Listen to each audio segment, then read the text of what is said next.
hut in the forest. There was deep snow in the forest. The branches of the trees were laden with snow. Huge lumps of snow kept falling on the ground under the trees. In the middle of this forest was a small hut. It was made up of pine logs cut from the forest. Inside the hut, Marosia sat with her little brother Vanya and heard the sound of snow falling. They were sitting near the door of the stove. The stove occupied a lot of space in the hut.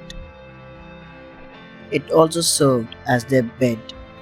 The blankets were kept on the stove in which Manya and Marosia rolled up at night and went to sleep. Marosia and Vanya lived with their grandfather, Old Peter. Apart from Old Peter, Marosia and Vanya, there were Vladimir, a big black cat, and Bayan, a tall grey wolf dog. Suddenly, they heard a rumbling of boots in the snow. It was the sound of Old Peter stamping his feet to get the snow off his boots. Old Peter. Suddenly, the door opened. Bayan pushed his way in and went towards Marusia and Vanya and licked their hands. He then went and lay under the table. The noise of the door had startled Vladimir. Now, Old Peter came in. There was a gun on his back and a hair in his hand. The Old Peter shook himself and the snow flew off like spray.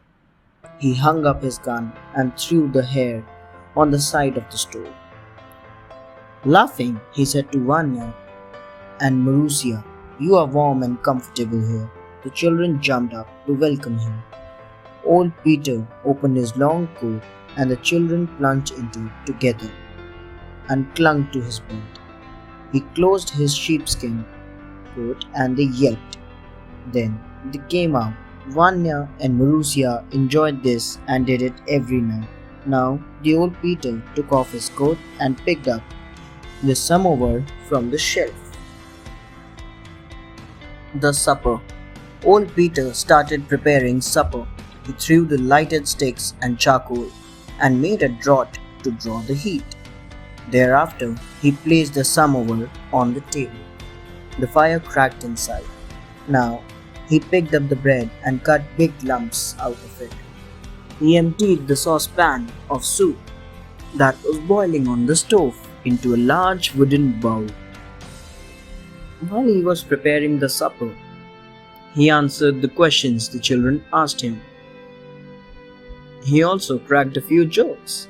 The children danced and chuckled. Finally, the supper was ready. All of them dipped their wooden spoons in the bowl and enjoyed the soup. They gave scraps to Vladimir and a bone to Bayan. They had tea with sugar but no milk. Now it was story time, and Old Peter prepared another cup of tea for himself.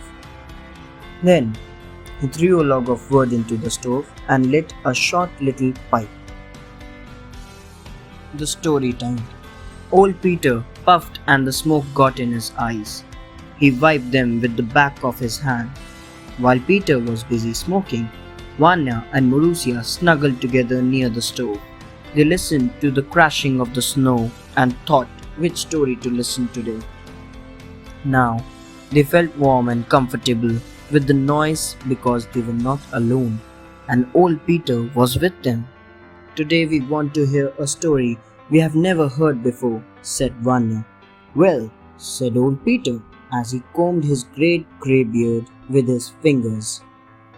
He looked at them, blinked his eyes from under his big bushy eyebrows, and asked, "Have I told you the story of the silver saucer and the transparent apple?"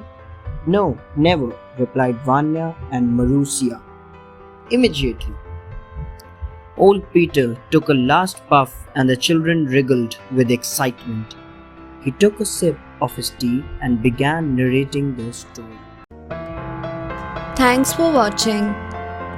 Do like, share, subscribe to Sahil Book House.